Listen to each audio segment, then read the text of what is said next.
You have probably played at least a couple of zombie games in your life. Classics like Left 4 Dead, Dying Light, Last of Us, and Resident Evil. But have you ever heard of or even played the game Dead Rising? Considered to be one of the best zombie games ever made, however, was buried by the game studio's greed for money, instability, and many other issues. Today, we're going to be talking about Dead Rising.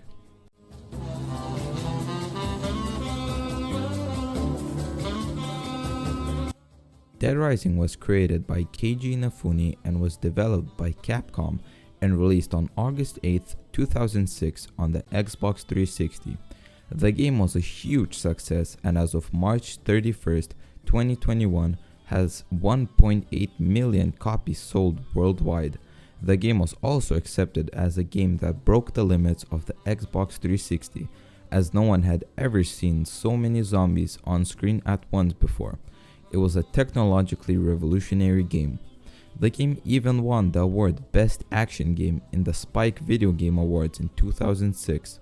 The franchise has sold 14 million copies worldwide across the 5 different titles made: Dead Rising 1, Dead Rising 2, 2 of the record, which was basically a director's cut version of Dead Rising 2 that had more content.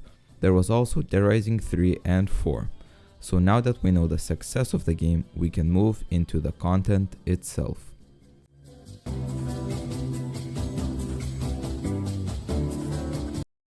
The game centers on Frank West, a photojournalist who ends up trapped in a shopping mall in the fictional town of Willamette, Colorado, that is infested with zombies. You have 72 hours to find out what happened in that mall and in that city and how everything started before you have to extract. Aside from doing the main missions, you have a whole mall to explore and rescue survivors, fight psychopaths, and perform leisurely activities like knocking over zombies with bowling balls. The game also focuses on the player having the freedom to use anything around him as a weapon. There are literally 141 items to use as a weapon to fight the undead, not including vehicles. So now that we have the short rundown of the game, we can move to the story. The game starts out by showing a helicopter flying into a very small city named Willamette, which is in Colorado. In the helicopter, we meet Frank West, a photojournalist who got tipped off that something is happening in this town and that the town is in military quarantine. He is the main hero of this story. The pilot of the helicopter is Ed DeLuca and was tasked with flying Frank into the city. While flying over the city, Frank sees and takes photos of the civil disruption on the streets, people being eaten, thrown off buildings, and gas stations exploding. You know, just regular things. While Frank is taking these photos, military helicopters intercept the helicopter Frank and Ed are in. Frank asks Ed to drop him off at the Willamette Mall rooftop and to come back for him in 3 days. Frank successfully jumps out. This is where the game really begins. On the rooftop, Frank meets a very sexy and intriguing mystery man that seems to know more about what's going on here than he is giving off. There's something else I can't put my finger on. Doesn't sound like civil disobedience. It's too quiet. Almost as if everyone's already dead. Remember this guy, as he'll be pretty important later on. Frank enters the mall and heads into the security room. On the cameras, he sees people getting eaten and killed outside. Frank heads into the entrance plaza and sees zombies stacking up outside the mall doors, and the only thing protecting them is some flimsy barricades holding the doors. While Frank is busy talking to the other survivors about what is happening here, an old granny named Lindsay, who is obsessed with her poodle named Madonna, she sees her poodle outside the barricades and somehow removes all the barricades and overpowers the two men. Of course, the zombies enter the mall and start to devour absolutely everyone. As we're starstruck by what is happening, we hear a voice shouting for us. It's a man named Brad who has a really ashy head, mind you. We escape into the security room with Brad Garrison and meet some other characters, including Jessica McCartney and, worst of all, Otis Washington, the mall janitor. If you have ever played this game yourself, you will understand how much hatred I have for this grandpa. Anyway, Brad leaves the security room and heads into the mall.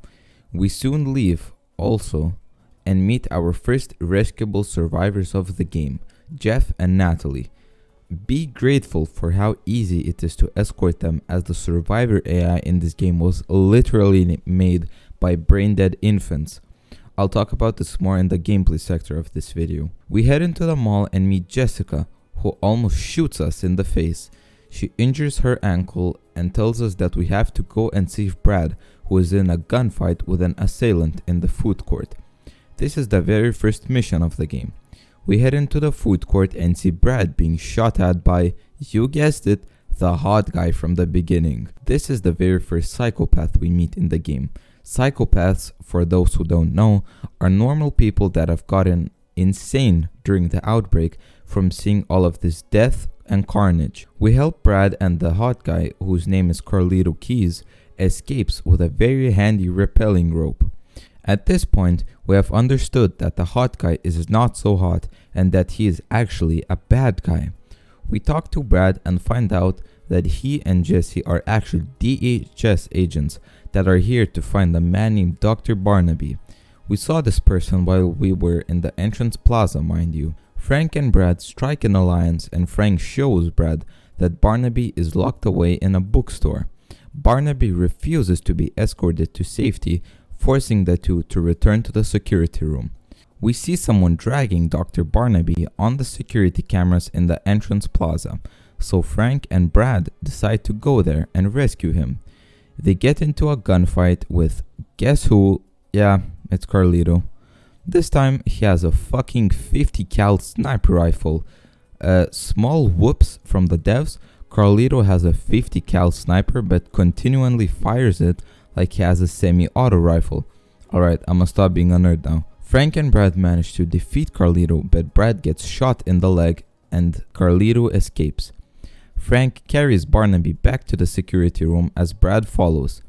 Brad is badly injured and we have to go and get medicine from the supermarket, Sean's Food and Stuff. As we enter the supermarket, we meet a psychopath named Steven Chapman, who's the owner of the store. Steve doesn't really appreciate you being in his store and stealing from it, especially while he's keeping it clean and running. He challenges you with his death card and you fight. You kill him and rescue this woman named Isabella from Steve's captivity. She is startled by you and runs away, but not before mentioning something about Santa Cabeza. After we return to the security room, Barnaby overhears Frank and Jesse talking about Santa Cabeza and basically freaks out.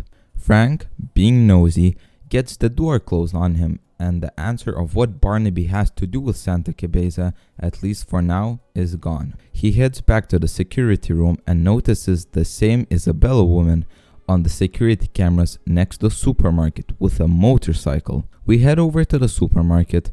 The woman is spooked by us and hops on her motorcycle. We are thrown into a boss battle where she tries to run us over. The fight is pretty challenging, but you just have to get her stuck in a place and farm her until she dies. After we defeat her, we find out that she knows more about this outbreak than anyone else, as she is the sister of the hot guy, aka Carlito. I'll bring him to you once he's recovered. I can persuade him. I'm his little sister after all. Frank and Isabella plan to meet up to have an interview with him. Isabella comes to the meeting alone after being shot in rage by Carlito, which is just peak sibling bonding. Frank escorts Isabella to the security room where she reveals that Santa Cabeza was home to an American research facility experimenting on cattle and that Barnaby was its head. Isabella, as a research assistant, was privy to the fact that a species of native wasp was used in an attempt to boost the performance of cattle, but instead had a zombifying effect. The wasps escaped and infected the humans, forcing a US military cleanup of all life in the town, with some people still escaping. Barnaby begins to zombify and attacks Jesse, and in return gets killed. We now hold Isabella as a trustworthy person that can help us. We hear over the mall speakers that Carlito is trying to get Isabella back on his side. When he understands that that's not really going to work, he says he's going to his quote-unquote last resort. Isabella spills the beans and explains to us that the last resort is him exploding the whole mall with bombs, which will send parasitic larvae into the atmosphere and infect not only Willamette but the whole world with a virus, which is of course how every single person deals with a problem. Frank and Brad enter the mall's underground tunnels, which is where the bombs are scattered around. Frank drives around the mall, disarming the bombs, while Carlito is hot on his tail and trying not only to run him over, but also to explode him with grenades. Fun. After you collect all the bombs and defeat Carlito, Carlito's truck crashes and Brad chases after Carlito further into the tunnels. We exit the underground tunnels right as the bombs explode, saving the day. We see a cutscene where Carlito and Brad fight, and Brad gets locked into a room filled with zombies. This is the final time we see Brad alive. You can even go back into the tunnels to find Brad and talk with him for the last time before he turns. We come back to the security room and Isabella decides to lead us to Carlito's secret hideout, which has his computer. However, it is password locked and no one knows the password. We get an urgent radio call from Jesse saying that Carlito is being dragged into a butchery shop by a big man. Frank heads into the butchery and meets with a psychopath named Larry Chang, who is a butcher. We kill Larry and talk with Carlito, who is in terrible shape. Before dying, Carlito hands us his sacred locket. We head back to Carlito's hideout, where Isabella is still trying to crack the password of his computer. We hand her the locket, which helps her crack the password and disable the jammer that Carlito had set up to block all traffic. Jessica calls DHS headquarters to ask for an extraction, but they decide to ignore everything that has happened in Willamette and to cover it up. Jessica tells Frank that a military cleanup crew is going to arrive at midnight and kill everyone, including Frank. At midnight, the military arrives and heads over to the security room first to talk to Jessica. They tell Jessica that if she keeps her mouth shut about everything, they're going to spare her. Before Jessica can say anything, she turns into a fucking zombie out of nowhere and eats the two soldiers. I never understood this part, as she literally showed no signs of being a zombie, or maybe I'm just dumb and I didn't see them. We return to the security room to kill Jessica, and we see that a note was written by Otis and left on the table. The note says that he has taken all of the survivors we rescued and has flown them away with his airplane. Turns out he knows how to fly a plane. Frank goes to the helipad alone, as it has been 3 days, and sees Ed flying towards him. All seems well until a zombie appears inside the helicopter and eats Ed. Ed crashes the helicopter into the watchtower that is inside the mall. Frank feels defeated. He feels stranded and alone as zombies slowly start to surround him. He passes out right as Isabella comes to the rescue. Frank wakes up in Carlito's hideout, where Isabella tells him the bad news. He has been infected by the wasp larval parasite. If he isn't going to do anything, he's going to turn into a zombie. Isabella realizes that she can make a drug that will suppress the infection, but she needs a lot of different supplies. She sends out Frank to gather those supplies across the mall. While he's doing this, he has to fight off the military and their drones that are always following him. Frank brings back the materials to Isabella, who creates the drug. Frank finds a secret exit from the mall, which was created by Ed's helicopter crash. At least he didn't die for nothing. The two exit the mall and enter the construction site, which I always found a very odd place that never really fit into the theme of the game. They meet Brock Mason, the cleanup operations commander. He's also the person who commanded the Santa Capeza operation. Oh, and yeah, he's in a fucking tank. Forgot to mention that. We fight the tank and enter the second stage of the fight. Brock and Frank have to duel it out with fists on top of the tank while zombies surround the tank. It's actually a really hard fight, and if you get knocked off the tank, you'll be grappled and eaten by the zombies. Also, you have no weapons in the fight. You can only use the moves that you have gotten from leveling up. After defeating Brock, you kick him off the tank into the crowd of zombies and watch as he gets eaten alive. That's the story.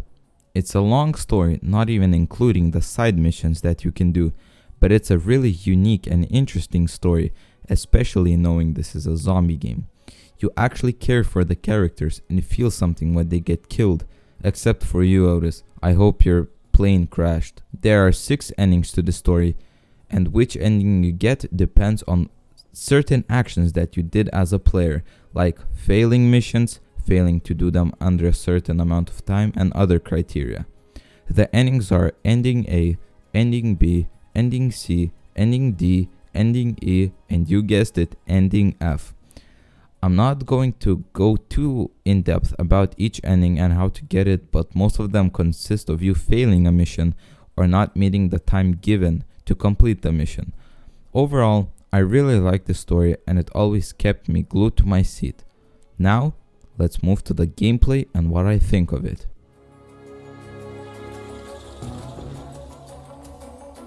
The whole format of the game is that missions are divided into 2 categories: main missions and side missions.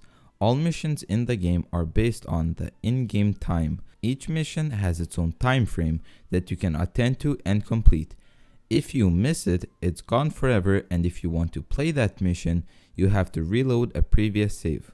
Many people enjoyed this feature as you had to replay the game multiple times to see and experience everything in the game and what it has to offer. However, that's also a reason why people did not like it. People wanted to play the game at their own pace and speed and not be rushed. I personally really like this feature as it makes people choose what they want to experience by themselves and explore the game instead of it being forced on you. You have to complete the main missions in order to advance in the story. However, you don't have to complete a single side mission during your playthrough. The side missions are either psychopath boss fights or survivor rescue missions. The psychopath boss fights are extremely fun and are probably the best part of the game.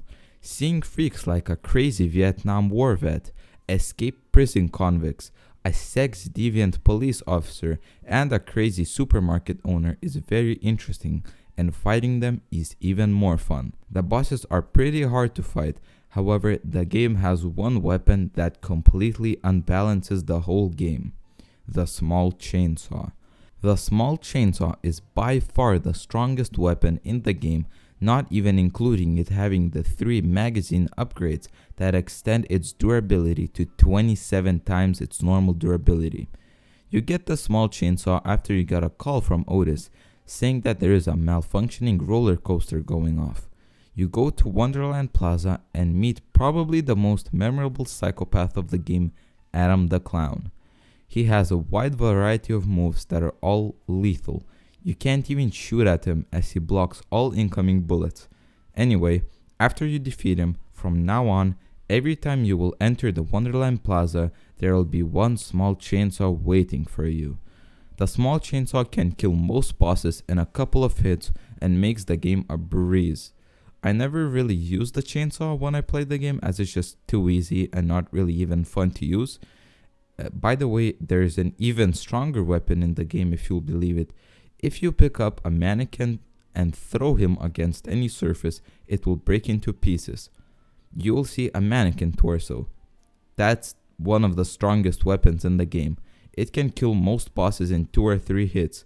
I still don't know if that was intentional by the devs or was this some kind of bug or mistake. While we're on the topic of weapons, I want to talk about weapons in the game.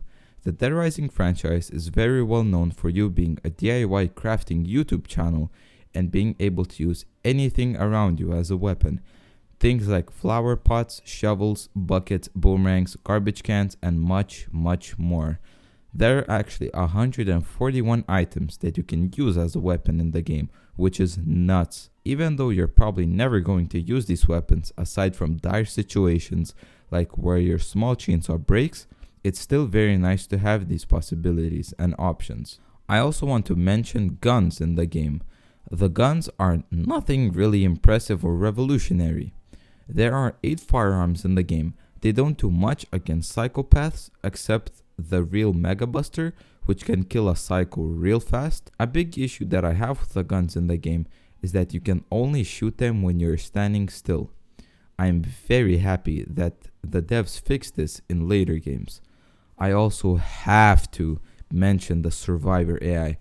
I am actually convinced that the devs let their children code the Survivor AI when it was Bring Your Children to Work Day. I have never been more frustrated trying to escort more than 2 survivors across the map. They constantly get stuck in zombie crowds, get grappled and do nothing and spin in circles. The future installments sort of fixed this, but it's still pretty bad. I briefly want to transition to my opinion about the camera feature. I don't like the camera feature in the game. I feel that it was a cheap gimmick that was used to further detail the character of Frank and that he is a photojournalist. You basically never end up using the camera aside from the start of the game, where you have to take photos of what's happening outside and also taking photo of PP stickers. I feel they could have done something more interesting with this camera feature. Throughout the game, you're going to notice that you keep leveling up. You start the game at level 1 and are very weak. You are slow and have few health points. As you progress in the game and do things like rescue survivors and kill psychopaths, you're going to earn PP, which is prestige points, and you're going to level up. Each level up increases a certain stat of Frank. There are 5 stats that he has: attack, speed, life, item stock, and throw distance. You can also gain new moves that Frank can perform on zombies, moves like the double lariat, knee drop, and even spit. Yeah, Frank just spits. There are 24 moves in total available for Frank to use. They don't do much against bosses, however they are very good against regular zombies and are really fun to use. The last thing I want to mention in my gameplay section is the food. The food in the game is how Frank restores his health. Food is scattered around the mall and can usually be found in restaurants and cafes. No shit. The food ranges from apples, baguettes, and chocolate milk. These types of foods restore very few of Frank's health bars. However, there are foods like orange juice, well-done steak, and wine. These foods are the elite and heal the most HP. It makes the game more fun as the foods aren't instant health packs like in other games. You can even mix different foods together to get drinks that give you advantages like running faster, zombies not being interested in you, and much more. I think I've covered everything in the gameplay sector, so now let's move to the atmosphere.